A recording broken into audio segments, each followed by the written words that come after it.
Mathematics 5 Quarter 1 Week 6 Multiplication of Fractions. Objective. In this lesson, you will learn on how to, number 1, you're going to multiply fraction by a whole number and another fraction.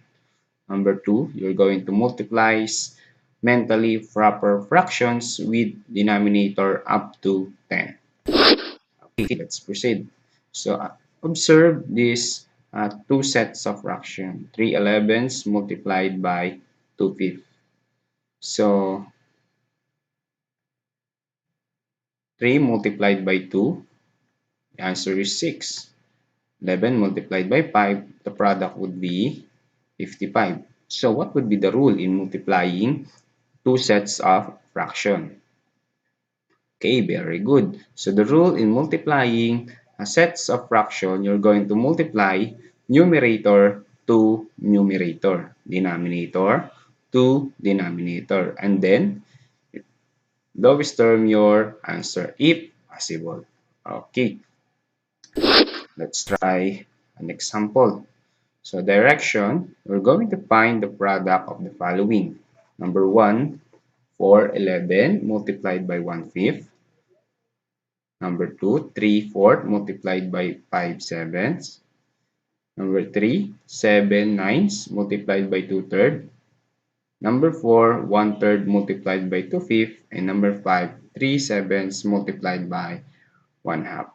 So let's start with number 1. 4 multiplied by 1, the answer is 4. Then 11 multiplied by 5, the answer is 55. So lowest term your answer if possible. Number 2, 3 multiplied by 5, numerator multiplied by numerator. So the answer would be 15. 4 multiplied by 7, the answer would be 28. So lowest term your answer if possible. Okay, next number 3. 7 multiplied by 2, the product is 14. Number 9 multiplied by 3, the product is 27. 14, 27 is your final answer. Number 4, 1 multiplied by 2, the product is 2.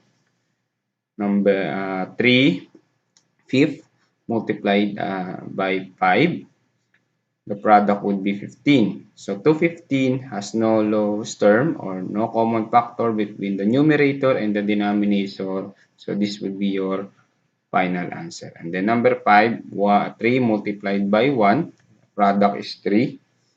Then 7 multiplied by 2, the product is 14. Okay, very good. Next, let's try to find the product of the sets of fraction. Okay, number 1, you have 1 minute to perform your task.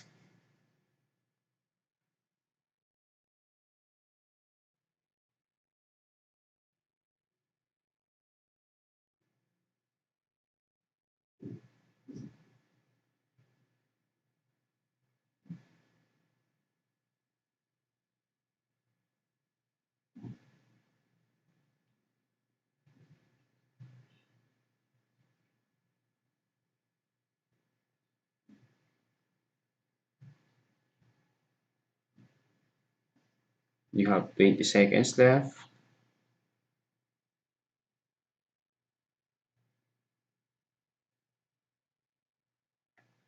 10.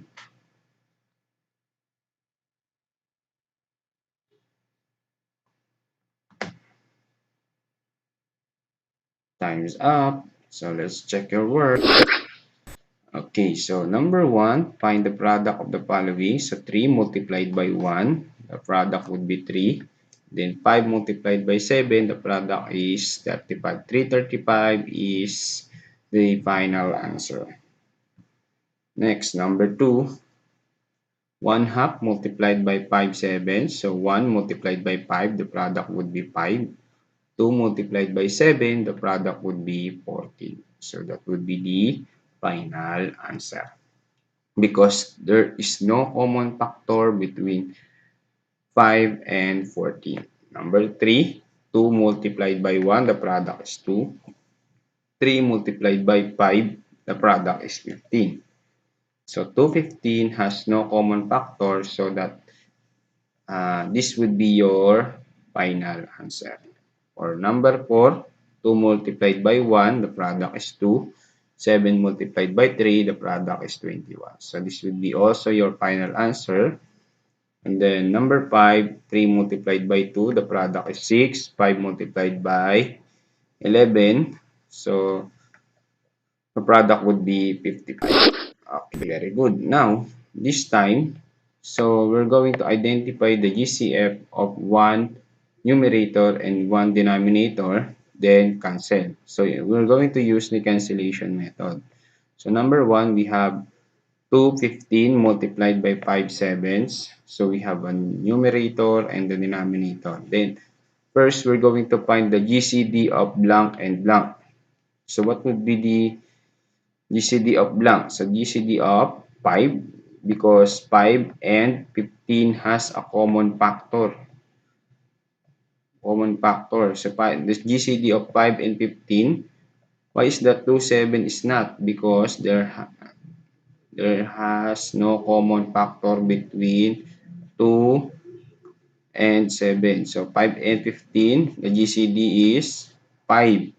Then let's proceed. So cancellation method. So how many 5 in 5? 1. How many 5 in 15?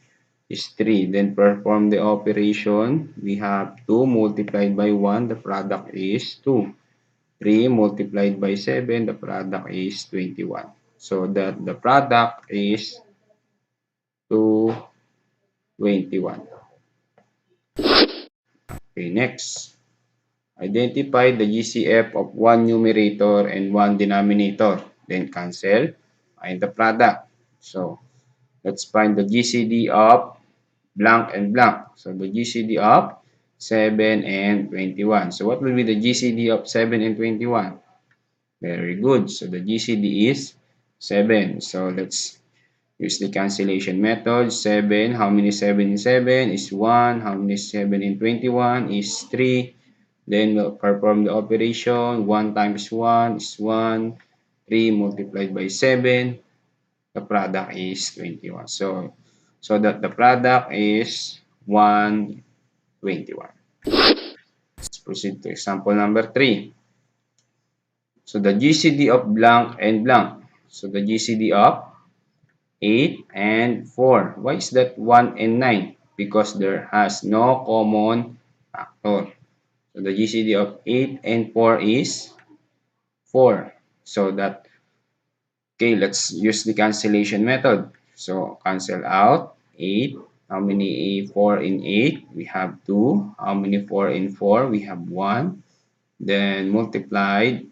2 multiplied by 1, the product is 2. 9 multiplied by 1, the product is 9. So that your final answer is 2 nines. Okay, next. Sample number 4. 7 sevens multiplied by 3, 20. So the GCD of blank and blank is blank. So what would be the GCD of blank and blank?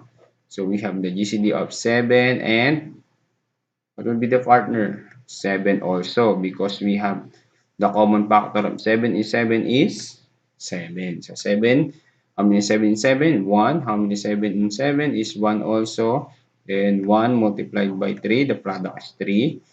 1 multiplied by 7, the product, 1 multiplied by 20 rather is 20. So the final answer is 320.